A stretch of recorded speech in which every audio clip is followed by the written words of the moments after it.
Baik, assalamualaikum warahmatullahi wabarakatuh. Selamat pagi, selamat datang kembali di akuntansi keuangan menengah.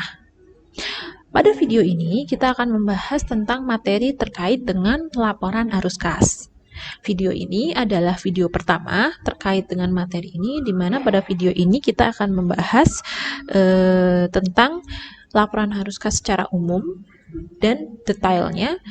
Kita akan membahas tentang penyusunan laporan arus kas menggunakan metode tidak langsung. Untuk penyusunan menggunakan metode langsung, teman-teman dapat melihat video selanjutnya dari materi ini.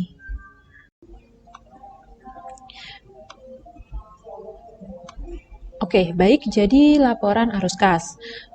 Untuk teman-teman yang mungkin baru mempelajari dasar akuntansi keuangan, mungkin sudah pernah mengetahui beberapa jenis laporan keuangan, yaitu pertama ada laporan laba rugi, yang kedua ada laporan perubahan modal atau laporan perubahan laba ditahan, yang ketiga ada laporan posisi keuangan.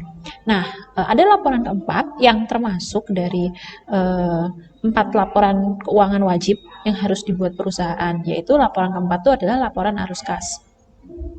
Nah, kenapa laporan arus kas ini penting bagi perusahaan? Karena kita mengacu kembali terkait dengan salah satu tujuan laporan keuangan, penyusunan laporan keuangan.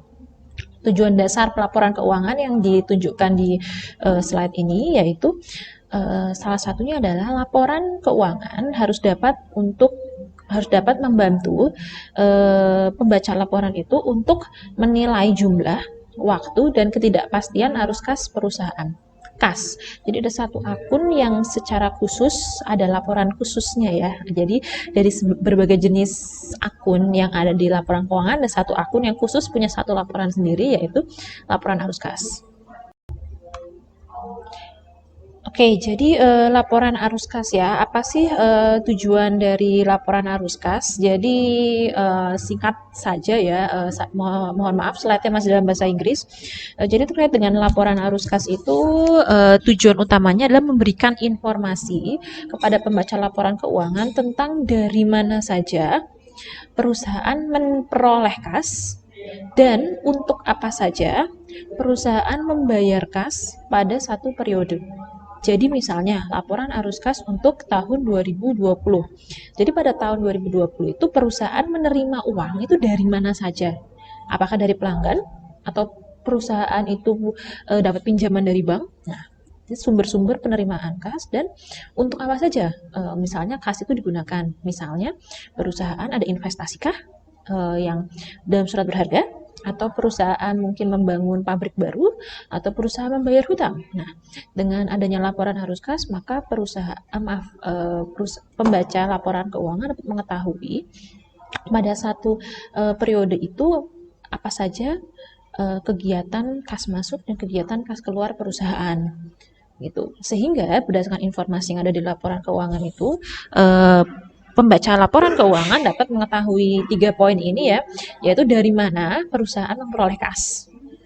Yang kedua, dari mana kas itu untuk apa saja kas tersebut digunakan oleh perusahaan dan dampak perubahan kas pada satu periode itu gimana? Contohnya, apakah pada tahun 2020 ini jumlah kas yang dimiliki perusahaan itu secara total naik atau turun dibandingkan nilai kas tahun 2019. Nah, seperti itu. Ini 3 informasi utama yang nanti bisa diperoleh oleh pembaca laporan keuangan dengan membaca laporan arus kas. Baik, ketika kita menyusun laporan arus kas, perlu teman-teman untuk mengetahui bahwa di laporan arus kas itu ada kegiatan penerimaan kas dan kegiatan pengeluaran kas perusahaan itu dapat dibagi menjadi 3 jenis kegiatan, yaitu yang pertama kegiatan operasional. Nah, kegiatan operasional itu berarti adalah kas yang masuk diterima perusahaan dan kas yang keluar dari perusahaan yang terkaitan langsung dengan kegiatan utama, kegiatan operasional, kegiatan sehari-hari perusahaan. Dengan kata lain, kegiatan yang setiap tahun, setiap periode itu pasti ada. Contohnya apa? Contohnya ketika perusahaan dagang membeli barang dari supplier. Pasti setiap tahun ada transaksi beli barang supplier, kan nggak mungkin satu tahun dia nggak beli barang di supplier gitu, nggak mungkin. Itu pengeluarannya. Terus mungkin membayar pajak, pasti kan setiap tahun bayar pajak. Lalu misalnya membayar sewa, asuransi sehari-hari, itu kan sesuatu yang rutin dilakukan setiap tahun, yang langsung berkaitan dengan kegiatan utama perusahaan. Itu dari segi pengeluaran. Maaf, dari segi pemasukan, contohnya adalah terima uang dari pelanggan, itu pasti kan, karena nggak mungkin masa dalam satu tahun perusahaan sama sekali tidak sama sekali tidak menerima uang dari pelanggan, itu kan nggak mungkin, dia nggak bisa beroperasi malah kalau dia seperti itu. Nah, sehingga ini arus kas masuk keluar kegiatan operasi. Kalau kegiatan investasi itu adalah kegiatan yang biasanya, ini kata kuncinya ya, berkaitan dengan aset jangka panjang. Contohnya apa? Contohnya perusahaan beli investasi surat berharga jangka panjang. Atau perusahaan membeli aset mobil baru, mesin baru, membeli tanah, membeli bangunan, itu membeli aset. Membeli aset itu berarti ada arus kas keluar, ada pengeluaran perusahaan untuk membeli aset. Sebaliknya, ketika perusahaan itu ada kas masuk dari investasi, itu contohnya kebalikannya, perusahaan menjual aset. Contohnya perusahaan menjual surat berharga yang dimiliki, atau perusahaan menjual tanah mungkin karena nilainya naik, atau perusahaan menjual mobil misalnya, itu menjadi arus kas masuk investasi. Contoh kegiatan investasi. Yang ketiga adalah pendanaan. Nah, pendanaan itu adalah kegiatan kas masuk dan keluar yang berkaitan dengan dua akun utama, yaitu utang jangka panjang dan ekuitas. Contoh yang paling sering adalah misalnya ketika perusahaan membutuhkan uang sehingga dia mengajukan kredit ke bank, kredit jangka panjang. Itu kan uang masuk tuh. Nah, uang masuk tapi bukan dari pelanggan, bukan dari perusahaan jual barang, jual aset tetap, bukan dari perusahaan menjual barang dagang, bukan, tapi dia ngutang ke bank. Tapi pendanaan itu ada kas masuk, itu pendanaan. Yang kedua adalah kas masuk misalnya adalah kegiatan ekuitas, kegiatan dia menerbitkan saham baru. Misalnya perusahaan butuh uang tapi nggak mau ngutang, jadi dia memutuskan mencari investor baru, investor yang bersedia menjadi milik perusahaan, berarti menerbitkan saham.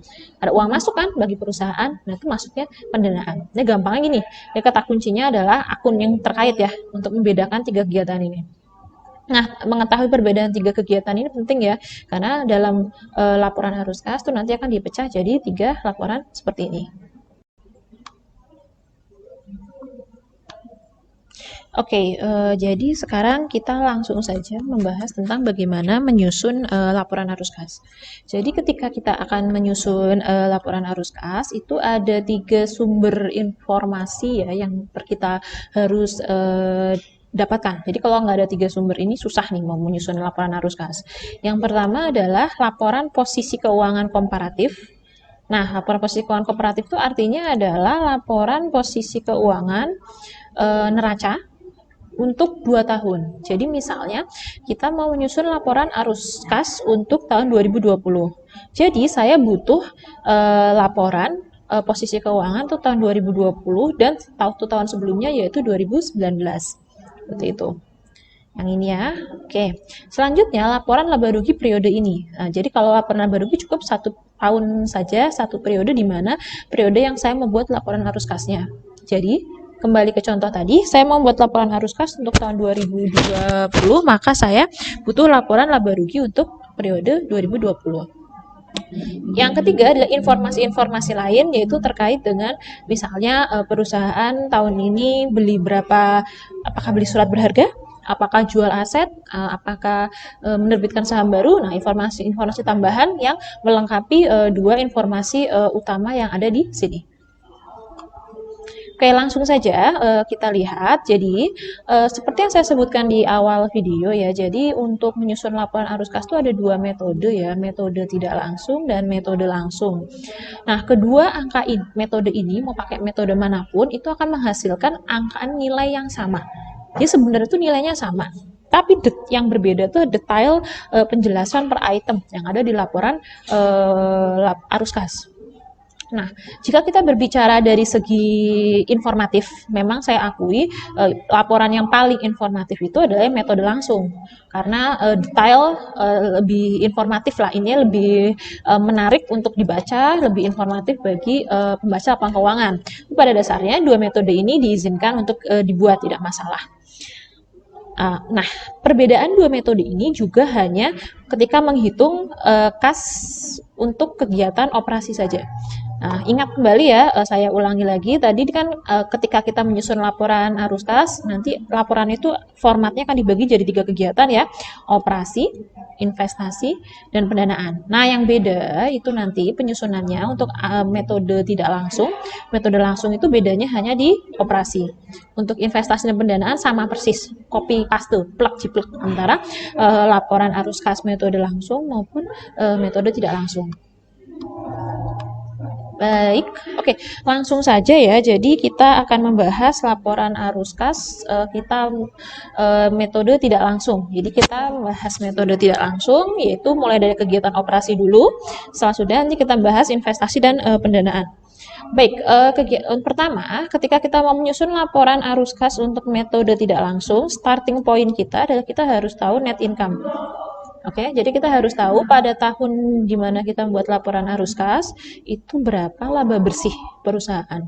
Jadi misalnya saya mau buat laporan arus kas untuk tahun 2020, maka saya perlu tahu laba bersih tahun 2020 berapa. Nah, setelah itu nanti akan ada plus minus penyesuaian untuk tiga jenis tiga jenis transaksi utama. Tiga jenis transaksi utama. Yang pertama adalah semua jenis beban dan biaya yang non cash itu harus ditambahkan kembali.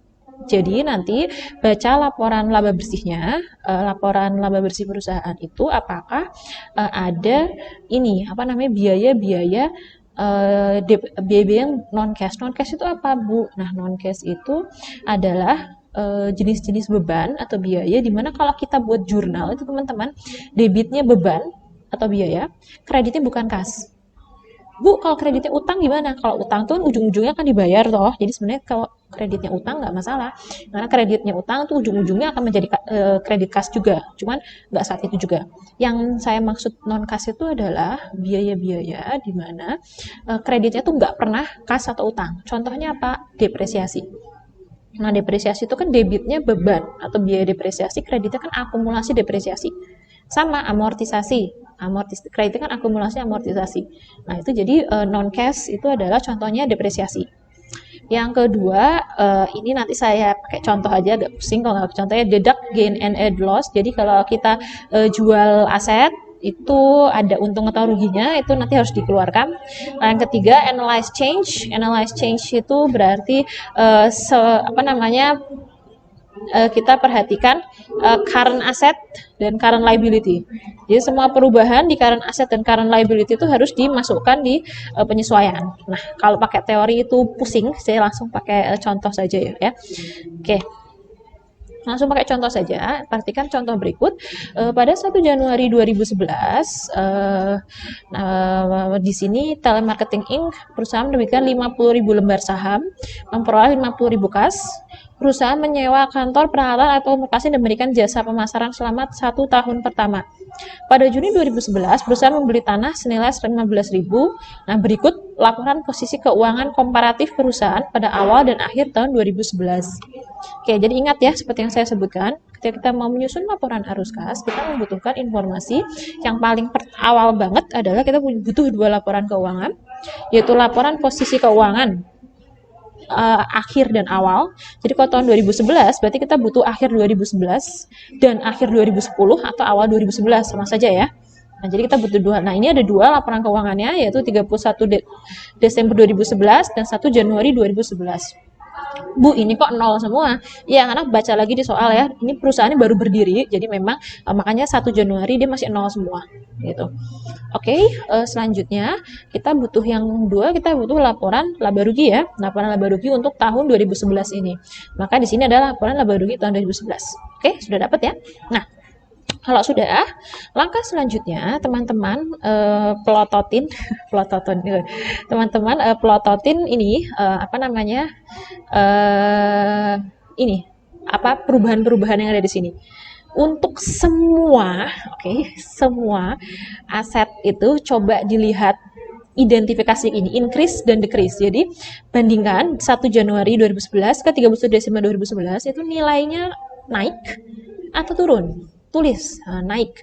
Berarti contohnya di sini tanah, ini contohnya tanah naik 15.000. Maka ditulis tanah naik 15.000. Ditulis dulu, identifikasi dulu semuanya. Nah, udah ditulis identifikasi dulu. Dipakai apa enggak informasinya ntar, ditulis dulu. Kalau sudah ditulis, nah sudah dapat kan begini. Langkah selanjutnya adalah kita lihat laporan laba bersihnya. Laba bersihnya coba dilihat, dipelajari. Nah, laporan laba rugi.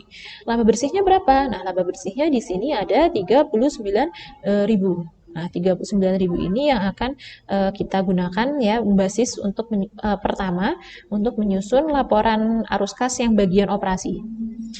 Oke, kita coba ya. Ini nggak cuma ini sih, tapi ini dasarnya, starting point-nya di sini. Oke, sekarang kita akan menyusun laporan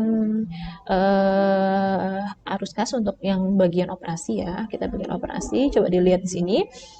Nah,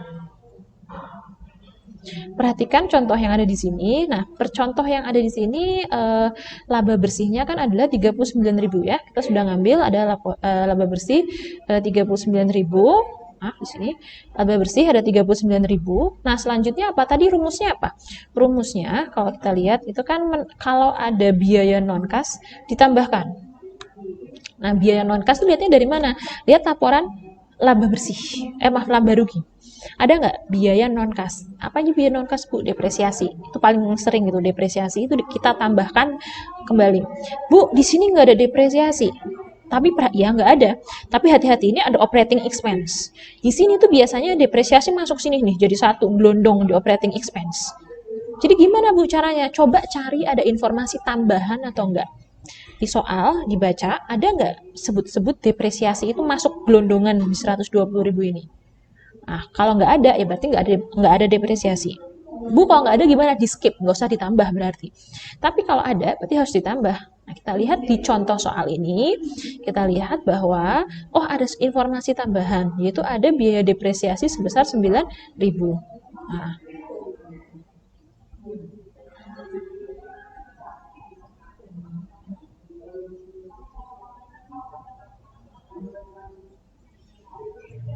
Nah, maaf, saya ulangi lagi. Contohnya adalah biaya depresiasi sebesar 9.000. Kalau ada berarti ditambahkan kembali. Nah, sebaliknya kalau misalnya ternyata kita lihat ada penjualan aset tetap dari nilai laba bersih, misalnya ada 3.000, maka nanti ditambahkan 3.000. Nah, seperti itu. Contoh detailnya mungkin nanti kita akan bahas di latihan soal ya. Seperti itu. Ini agak belum ada contoh yang lebih kompleks ya. Oke, selanjutnya kita lihat yang contoh yang ini ya, melanjutkan contoh yang tadi. Coba kita lihat kembali, Bu, tadi kenapa sudah susah-susah disuruh harus melihat ini, diidentifikasi tambah berkurangnya yang ada di sini. Nah, sekarang coba kita lihat ya. Jadi kalau misalnya ini kita tambahkan, nah seperti ini. Ya, bisa dilihat. Jadi kita perhatikan startingnya kan laba bersih nih. Nah, laba bersih. Nah, Bu, di sini setelah laba bersih harusnya kan depresiasi. Nah, di soalnya ada depresiasi nggak? Kalau seperti yang contoh di slide sebelumnya ada soal, ditambahkan di sini biaya depresiasi. Tapi Bu nggak ada di soal, berarti di skip, nggak usah khawatir. Kalau nggak ada, berarti Anda skip saja poin itu. Nah, di sini Bu, di contoh ini nggak ada depresiasi, berarti nggak perlu ditambahkan. Kalau nggak ada depresiasi, nggak ada gain loss dari penjualan aset, nah, nggak pernah ada penjualan aset tetap, nah, berarti kita langsung skip ke langkah yang step selanjutnya, yaitu Anda pelototin. Anda perhatikan laporan posisi keuangan, dipilih mana yang aset lancar. Lihat laporan keuangannya mana yang aset lancar selain kas. Jangan selain kas ya, aset lancar selain kas. Bu, aset lancar selain kas laporan keuangan cuma satu, Bu, account receivable. Cuma account receivable. Selanjutnya lihat lagi yang liabilities-nya. Coba lihat ada utang lancar nggak? Nah, utang lancar ada, Bu, accounts payable. Udah accounts payable. Cuma ini ada. Nggak ada utang lancar yang lain. Kalau sudah, Anda lihat apa namanya, perhatikan yang ada di sini. Bu, account receivable ini di sini dia naik 41.000. Kalau dia naik, kalau aset, kalau dia ini tipsnya ya. Kalau aset, Bu ini naik 41.000. Oke, 41.000 kita ambil. Kita masukin ke rumus. Rumusnya, pertanyaannya, apakah plus atau minus di rumusnya, di laporan arus kasnya. Nah, ini tipsnya ya. Kalau aset, nih di bawah aset ini, kalau dia naik, increase, maka di laporan arus kas nilainya negatif. Berlawanan arah. Jadi kalau aset dia posisinya berlawanan arah. Jadi kalau aset naik, maka di laporan arus kas jadinya negatif. Kalau di sini bukan increase tapi decrease, maka nanti di sini posisinya positif. Begitu. Selanjutnya kita lihat itu yang aset ya. Yang selanjutnya accounts payable. Nah, untuk accounts payable nanti bisa dilihat di sini increase atau decrease. Oh Bu, ini increase 12.000. Oke, kalau increase 12.000 berarti di laporan arus kas posisinya gimana? Di laporan arus kas posisinya itu dia kalau liabilities itu searah. Jadi kalau tulisannya di sini increase, naik, maka di laporan arus kas juga dia naik, plus 12.000. Nah, seperti itu. Terus, Bu, ini cuma 2. Kalau cuma 2 ya sudah cuma 2 saja. Kalau ada aset, ada akun-akun yang lain ya, akun-akun yang lain, persediaan Bu, di sini ada persediaan. Oh, ada persediaan masukin. Bu, di sini ada sewa dibayar di muka, prepaid rent. Oh iya, prepaid rent masukin lagi di sini dan seterusnya. Seperti itu. Jadi dipilih mana yang aset lancar dan yang mana yang utang lancar. Nah, kalau sudah nanti di total berapa? Contoh di sini total dapat 29.000 dikurangkan laba bersih 39, total ini minus ya, dalam kurung berarti minus 29.000, lalu kemudian ditambahkan laba bersih 39.000 dapat 10.000 total. Nah, jadi untuk aktivitas operasi itu untuk tahun 2011 ini perusahaan mendapat bersih uang dari kegiatan operasi sebanyak 10.000. Nah, seperti itu. Ini versi paling simpelnya ya. Kita akan step by step kita akan membahas. Oke, nah seperti ini. Oke, tadi baru yang operasi. Oke, baru yang aktif dari kegiatan operasi.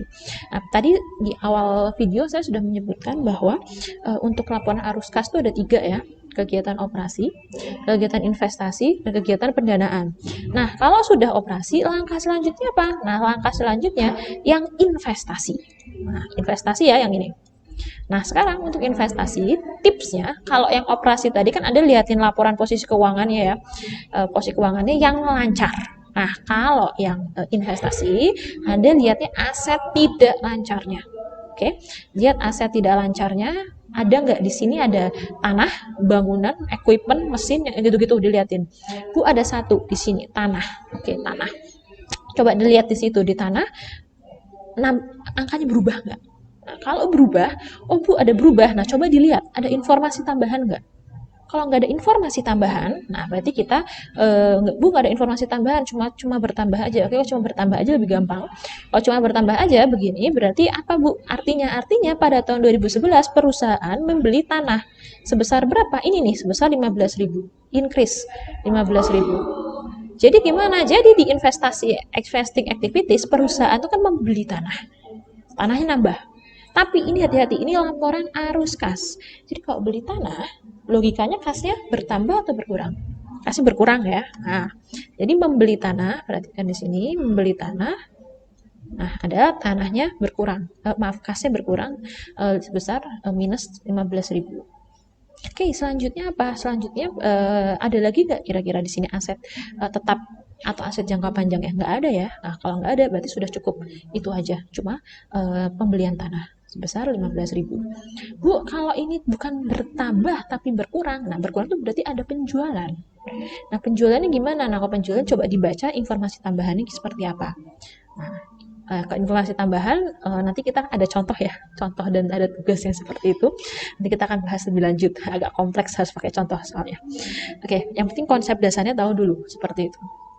Oke, selanjutnya kita lihat ya, yang aktivitas ketiga itu dari aktivitas pendanaan ya, financing activities yang ini, cash flow from financing activities. Nah, kalau financing activities yang Anda lihat itu 3 jenis laporan keuangan, maaf bukan 3 jenis, yang Anda lihat adalah 2 jenis akun, yaitu ekuitas dan ekuitas dan utang jangka panjang. Nah, utang jangka panjang, di sini ada nggak utang jangka panjang? Nggak ada utang jangka panjang. Yang ada cuma ekuitas. Ekuitasnya ada dua, share capital sama return earning. Return earning, teman-teman nggak usah dilihat. Return earning itu kan dia pasti bertambah atau berkurang setiap tahun, karena tergantung perusahaan untung atau rugi. Jadi nggak perlu dilihat yang return earning atau laba di saham. Yang dilihat share capitalnya. Share capitalnya bertambah nggak? Oh, coba perhatikan. Ini share capitalnya bertambah 50.000. Artinya apa? Artinya perusahaan perusahaan menjual saham 50.000. Nah, cari informasi tambahan. Ada informasi tambahan nggak terkait share capital itu? Jangan-jangan perusahaan jual saham, tapi perusahaan itu nggak dapat kas, sahamnya langsung dipakai buat beli aset. Kalau seperti itu tidak masuk laporan arus kas. Ingat ya, yang masuk itu laporan arus kas yang masuk itu transaksi yang langsung menambah nilai kas. Jadi di contoh ini tidak ada informasi tambahan terkait share capital. Asumsinya saham bertambah 50.000, perusahaan dapat kas besar 50.000. Kalau perusahaan dapat kas berarti kasnya naik ya, plus. Sehingga berarti, nah ini berarti kan di sini berarti ada positif 50.000. Seperti itu. Selanjutnya kita lihat ada apa lagi Bu transaksinya, sudah nggak ada lagi di sini. Oke, kalau nggak ada lagi di laporan keuangan, coba lihat informasi tambahannya. Di sini ada additional information, oh ada dividen sebesar 14.000 yang dibayar pada tahun 2011. Nah, dividen itu adalah istilahnya apa ya? Dividen itu kan berarti perusahaan mengeluarkan duit, mengeluarkan uang. Kenapa? Karena dividen itu adalah dampak dari kegiatan pendanaan. Karena kita nerbitin saham, kita harus bayar dividen. Artinya apa? Artinya semua jenis transaksi dividen itu masuk ini financing. Nah, jadi kalau ada transaksi dividen tunai, transaksi dividen tunai nanti masuk ke financing. Sehingga 14.000 ini masuk ke laporan arus kas. Karena di sini perusahaan yang membayar dividen, artinya kan kas keluar. Kalau kas keluar berarti menulisnya seperti ini. Nah, pembayaran dividen kas besar 14.000. Di total, nah dapat total untuk kegiatan pendanaan 36.000. Nah, sehingga di sini di total ya, total 10.000 ini di total ditambah negatif 15.000 ditambah 36.000, dapat di sini ada perubahan kas antara awal tahun 2011 ke akhir tahun 2011 sebesar 31.000. Nah, teman-teman kalau mau tahu apakah teman-teman benar laporan arus kasnya, ngeceknya pakai ini nih. Nah, jadi teman-teman bandingin hasil hitungan teman-teman yang di sini yang 31.000 ini dibandingkan ke nilai ini. Nilai increase decrease mana sih? Maaf. Nah, bandingkan ke nilai increase decrease yang ini di laporan posisi keuangan. Coba dibandingkan 31.000 ini ke increase decrease yang kas. Nah, jadi kalau kasnya Bu, ini kasnya di laporan posisi keuangan kasnya bertambah 31.000. Di laporan arus kas saya, kasnya juga bertambah 31.000. Artinya insya Allah lah kurang lebih laporan arus kasnya hampir benar deh. Nggak mesti 100% benar, tapi insya Allah sudah berada di jalan yang benar begitu. Nah, tapi kalau misalnya ini aja udah salah, udah pasti salah gitu. Oke. Nah, seperti ini dilengkapi informasinya ya laporan arus kasnya. Nah, ini laporan arus kas yang versi paling sederhana ya, yang sudah kita tunjukkan ya. Jadi ada laporan arus kas dibagi jadi 3 chapter, 3 bagian, yaitu operasi, investasi, dan pendanaan. Dengan cara mengerjakan yang paling dasar adalah yang sudah saya sebutkan. Nah, untuk contoh-contoh lebih detail kita coba akan lihat bersama-sama. Baik, oke, contoh selanjutnya, contoh sederhana yang lain ya. Saya coba bahas contoh sederhana yang lain sebelum kita masuk contoh lebih kompleks. Oke, perhatikan contoh soal berikut. Perusahaan Kaiser Beverage Company ya, Kaiser Beverage Company. Di sini dia sudah ngasih ini rangkuman, oke. Dia sudah ngasih rangkuman informasi yang ada di laporan keuangan. Nah, jadi kalau sudah ada soal seperti ini ya teman-teman, jadi versi ringkas. Jadi kita nggak perlu ngelihatin laporan keuangan, kita sudah dikasih rangkuman lah informasi-informasinya. Oke, di soal ini diminta untuk kita mengidentifikasi ini poin-poin ini masuk ke bagian mana di laporan arus kas. Nah, ada laba bersih, pembayaran dividen, dan seterusnya. Kita lihat bareng-bareng. Untuk laba bersih, ini kira-kira masuk ke laporan arus kas yang bagian operasi ya. Nah, pembayaran dividen.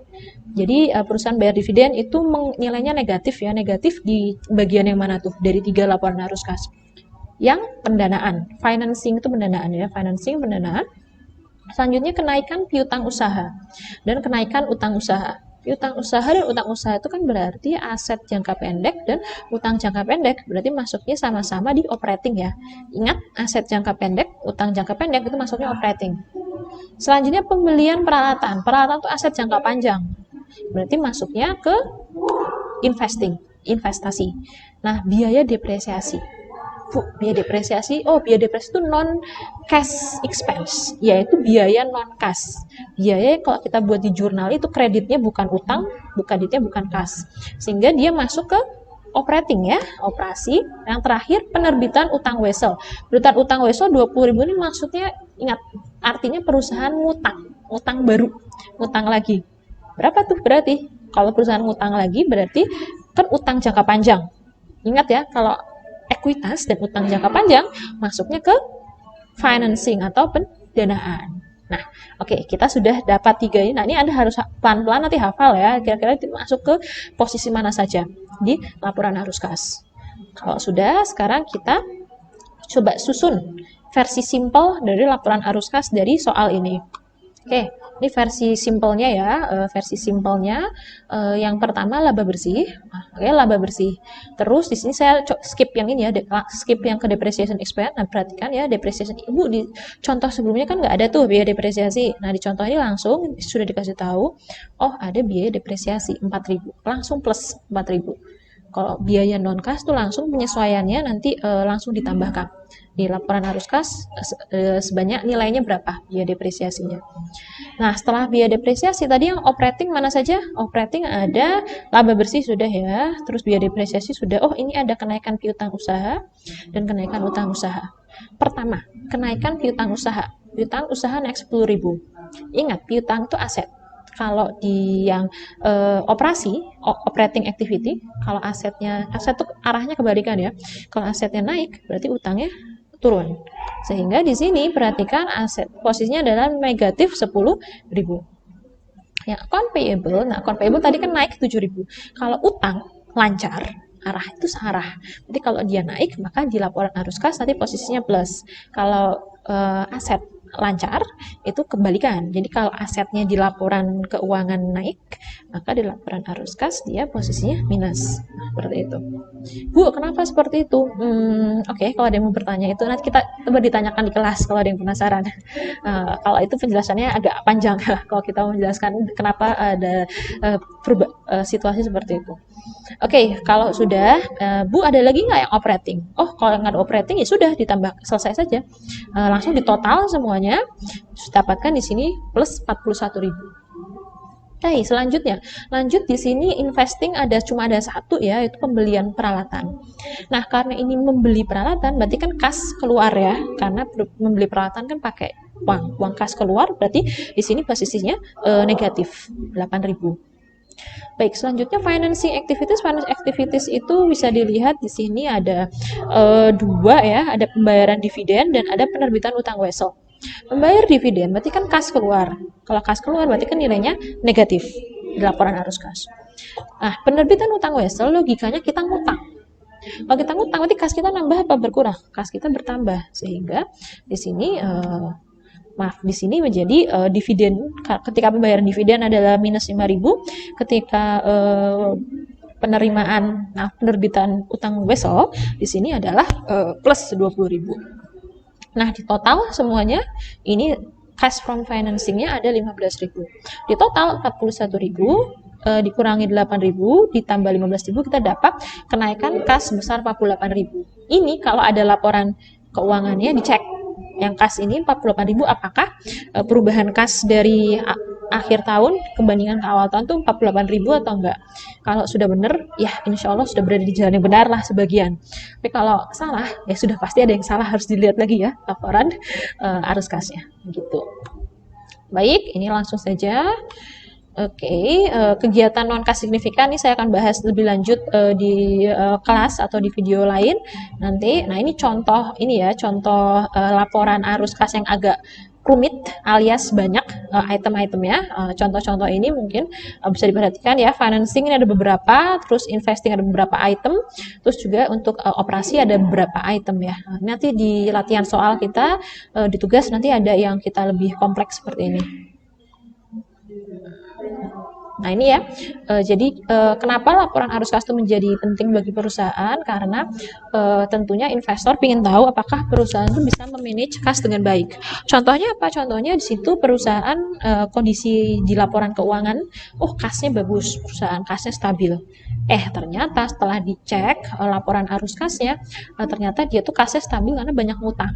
Itu mungkin akan mempengaruhi investor. Sehingga dengan adanya laporan arus kas tuh harapannya seperti ini. Investor pengen tahu apakah perusahaan dapat membayar semua tagihan. Jadi misalnya kalau yang sering dilihat adalah kas dari operasi. Kas dari operasi itu besar nggak? Nah, jangan-jangan kasnya itu besar karena banyak ngutang. Jadi kasnya itu banyak dari investing sama financing. Yang operasi malah negatif. Nah itu biasanya menjadi kekhawatiran investor. Baik, oke, latihan soal ya, latihan soal sederhana ini kita akan coba bahas bersama-sama. Nah, ini versi simple, kita akan coba, tapi ada beberapa item baru di sini, nah kita akan bahas bareng-bareng. Oke, sebentar. Oke, kita coba bahas bersama-sama soal ini. Nah, baik. Saya pindahkan ke Excel saja sebentar. Oke, saya pindah ke Excel biar lebih enak ya untuk membahasnya. Baik, perhatikan laporan berikut. Nah, jadi di sini ada laporan laporan keuangan Yun Corporation ya. Jadi di sini soal yang diberikan adalah ini laporan keuangan komparatif ini.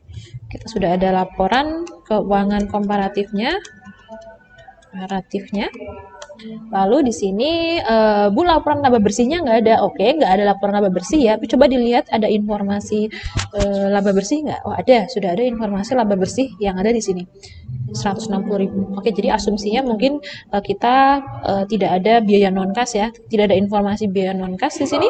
Jadi asumsinya berarti langsung ini saja 160.000 ini. Oke, kita mulai sekarang. Kita coba membuat laporan arus kas ya. Di sini Yun Corporation laporan arus kas saya pindahkan dulu sebentar. Oke. Per di sini 31 Desember 2010 ya. Oke, 2010. Baik, kita lihat sekarang di sini kita mulai dari kegiatan operasi ya. Kegiatan operasi. Nah, starting point-nya kalau kalian masih ingat ya, starting point-nya adalah laba bersih. Nah, laba bersihnya di sini ada berapa laba bersihnya? Coba dilihat. Di sini ada laba bersih sebesar ini saya setting dulu. Oke, laba bersihnya di sini ada sebesar 160.000. Kita tulis dulu 160.000. Selanjutnya di sini ada apa lagi setelah laba bersih, teman-teman? Laba bersih itu adalah biaya non kas ya, biaya non kas. Nah, tapi kita lihat di sini tidak ada biaya non kas. Sehingga ketika tidak ada biaya non kas, kita lanjut posisi selanjutnya. Posisi selanjutnya, item selanjutnya di penyesuaian itu adalah gain atau loss dari gain atau loss dari transaksi penjualan aset tetap. Oke, nah perhatikan nih. Ini ada soalnya di sini. Yang sebelumnya kan nggak ada ya di contohnya. Perhatikan, investasi dijual dengan harga yang membuat rugi senilai 7.000. Artinya apa? Artinya ada terjadi rugi sebesar 7.000 dari menjual investasi. Yang ini nih, investment yang ada di sini. Nah, investment itu teman-teman hati-hati. Investment itu kan aset jangka panjang. Ini kan aset jangka panjang nih yang ini. Kenapa Bu? Investment tuh kayak bisa surat berharga atau apa ya, pokoknya surat berharga yang untuk jangka panjang, sehingga dimasuk aset jangka panjang. Nah, Bu berarti harusnya masuk investing. Iya, masuk investing, selisihnya. Selisihnya masuk investing, saya tak benar. Selisihnya masuk investing, tapi laba atau rugi yang terjadi dari penjualan aset jangka panjang itu masuk kegiatan operasi. Nah, sekarang pertanyaannya, posisinya Bu, penyesuaiannya minus apa plus? Nah, ini kan rugi. Karena dia rugi, maka kebalikannya. Karena ini rugi, pastinya kita mau menghapus rugi itu. Logikanya kalau menghapus rugi itu kan, kalau laba bersih itu kan mengurangi laba bersih ya. Rugi itu kan nilainya negatif, mengurangi laba bersih. Karena dia mengurangi laba bersih, maka kalau kita mau menghapus rugi, maka kita harus menambah. Nah, ini plus nih kalau rugi. Nah, rugi penjualan investasi. Nah, berapa nilai rugi penjualan investasinya? Rugi penjualan investasinya nilainya adalah sebesar, sebentar ya. Nah, rugi penjualan investasinya nilainya sebesar 7.000. Nah, sebentar.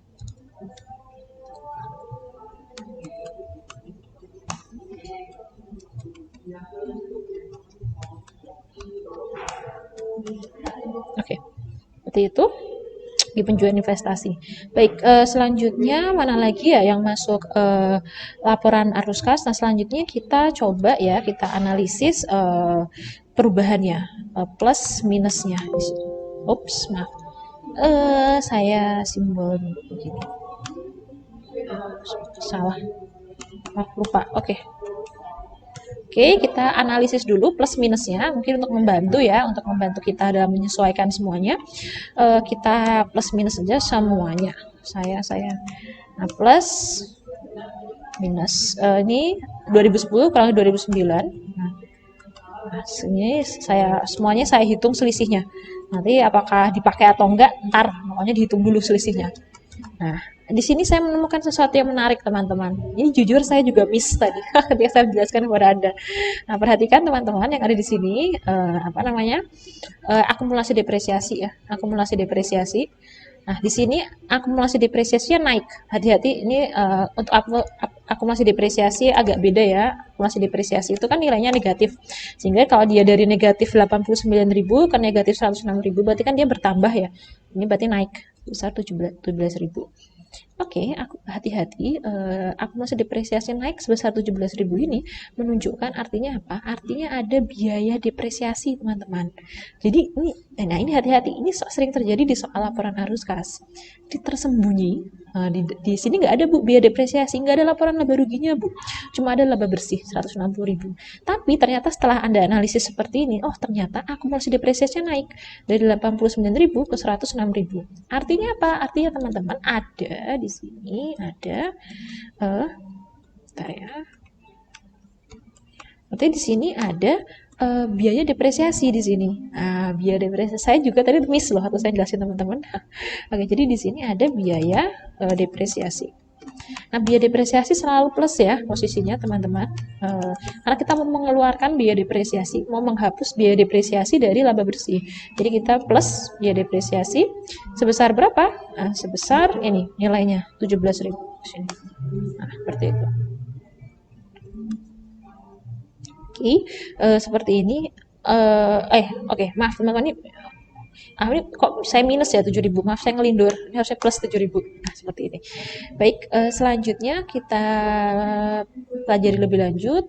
Selanjutnya kita lihat lagi item selanjutnya. Item yang ini sudah ya, item akumulasi depresiasi ini sudah. Nah, selanjutnya sudah ya, berarti sudah depresiasi sudah, rugi atau untung penjualan aset tetap sudah. Selanjutnya apa? Lanjutnya ini ya, aset lancar. Aset lancar itu coba kita lihat di sini, aset lancarnya cuma satu nih, account receivable doang. Account receivable-nya berkurang. Nah, ingat ya, kalau berkurang berarti kan penurunan piutang usaha. Saya menggunakan bahasa Indonesia dan bahasa Inggris secara bergantian ya, biar teman-teman biasa menggunakan dua-duanya. Oke, penurunan piutang usaha. Nah, kan minus nih, berarti berkurang. Hati-hati kalau piutang atau aset-aset yang lancar itu kan posisinya kebalikan. Karena dia di sini menurun, jadi di sini posisinya adalah plus. Nah, penurunan piutang usaha. Nah, plus lagi sebesar berapa? Besar ini ya, 5.000 di sini. Nah, seperti ini. Penurunan piutang usaha. Oke, kalau sudah aset lancar, ini sudah. Selanjutnya adalah kita melihat ini selanjutnya adalah kita lihat utang lancar. Ya, kita lihat utang lancar yang di sini ada current liabilities atau utang lancar turun sebesar 17.000. Berarti di sini ada penurunan utang lancar. Nah, kalau utang, ingat ya, utang lancar posisinya searah. Jadi kalau dia turun, berarti di sini juga turun negatif, penurunan utang lancar. Nah, sehingga langsung saja negatif besar 17.000. Nah, gini. Oke, setelah kita baca, kita pahami dan kita lihat secara mendetail, apakah masih ada yang kurang, teman-teman? Sudah, ya. Yang return operasi sudah, depresiasi sudah, non-cash sudah, untung rugi dari penjualan aset tetap sudah, aset lancar sudah, utang lancar sudah. Oke, kalau sudah kita total, sehingga kita dapat di sini adalah kita total ini ya 12.000, sehingga kita tambahkan dari laba bersih 12.000. Nah, sehingga dapat di sini total nilai 172.000. Nah, 70.000 ini adalah berarti kas dari kegiatan operasi sebesar 172.000. Nah, seperti ini. Oke, kalau kegiatan operasi sudah, selanjutnya adalah kegiatan investasi.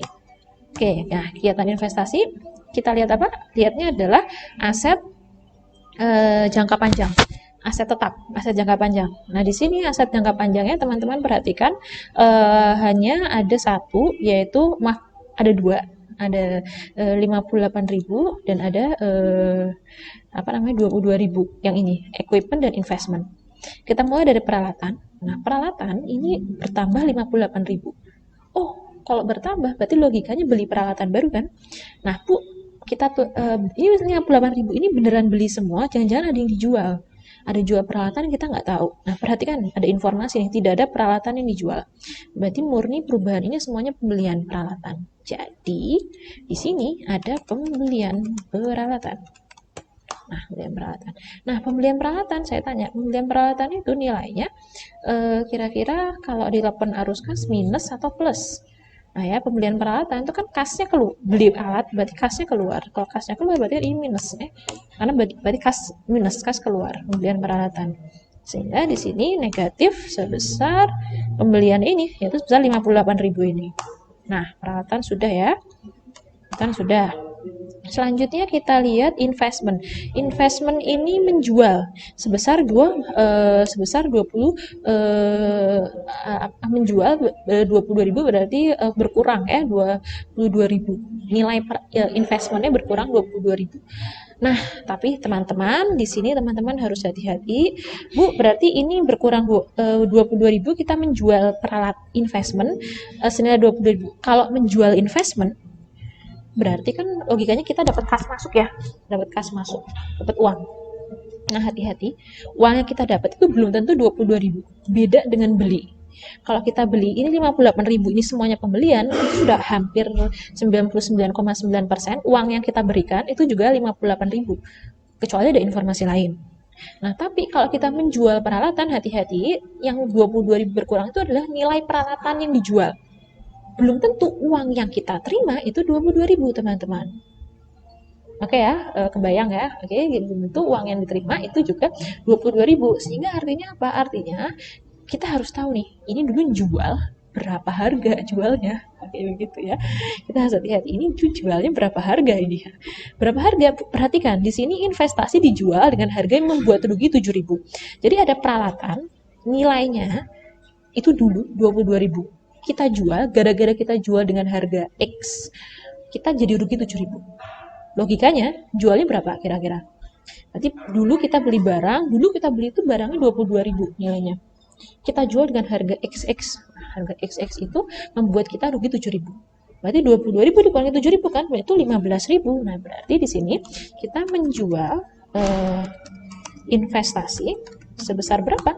Menjual investasi sebesar selisihnya antara 22.000 ini dengan 7.000, yaitu sebesar 15.000. Dan karena ini menjual, berarti kan kas masuk ya, sehingga nilainya plus. Nah, seperti ini, penjual investasi 15.000. Kita uang masuk yang kita terima, yang ditulis di laporan arus kas, itu adalah uang kas yang kita terima. Di contoh ini, walaupun nilai investment yang kita jual itu adalah 22.000, di sini uang yang kita terima dari penjualan investment itu adalah 15.000. Nah, sehingga di sini sudah ya, seperti ini. Oke, kalau sudah, selanjutnya ada apa lagi ya? Ada apakah yang kerja untuk aset jangka panjang sudah semua? Oke, aset jangka panjang sudah semua. Maka ini saya total. Nah, ini kas untuk kegiatan investasi. Bu, kenapa Ibu yang ini dari, yang ini untuk? Nah, sebenarnya ini bahasanya aja ya, karena kalau yang ini kan dia plus nih.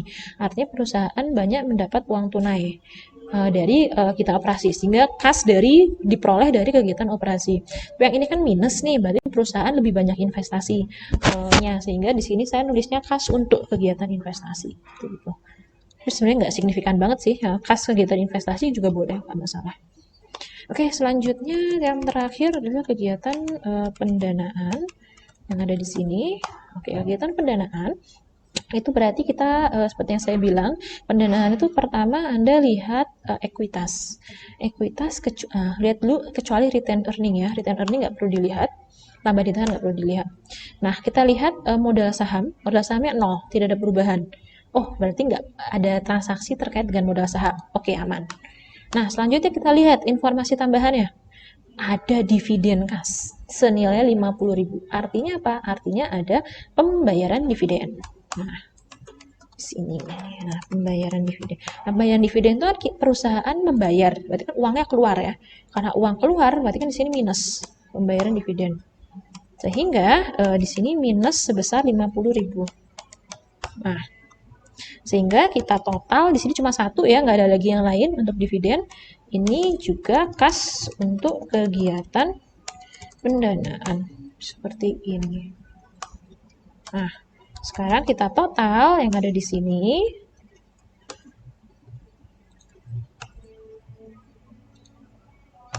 Oke, nah udah, oke kita total. Nah, perhatikan ya, perubahan kas tahun 2010, karena ini kan laporan arus kas tahun 2010 ya.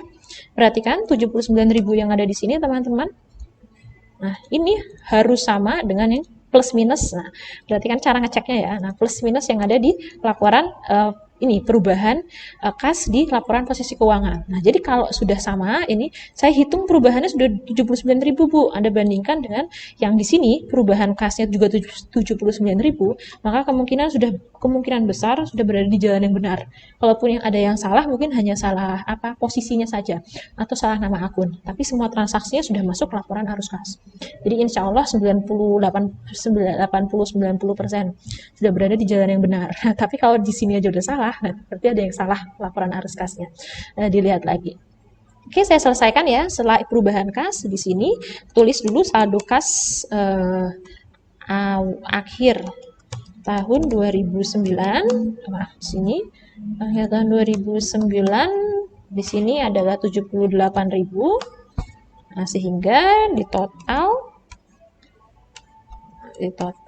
nah 157.000. Nah, ini saldo kas akhir tahun 2010. 157.000 ini sama ya dengan yang ini 157.000. Nah, oke, seperti ini. Nah, ini ya laporan arus kas untuk metode tidak langsung. Nah, untuk video selanjutnya, kelas selanjutnya, lihat situasi ya, nanti kita akan membahas tentang laporan arus kas menggunakan metode langsung. Perbedaannya hanya ini saja sih, kegiatan operasi. Tapi kalau yang investasi dan pendanaan ini sudah sama persis. Oke. Baik, saya rasa cukup sampai di sini untuk video ini. Jika ada pertanyaan dapat disampaikan di kelas online ataupun lewat kontak yang sudah saya berikan di kelas. Terima kasih banyak. Akhir kata, wassalamualaikum warahmatullahi wabarakatuh.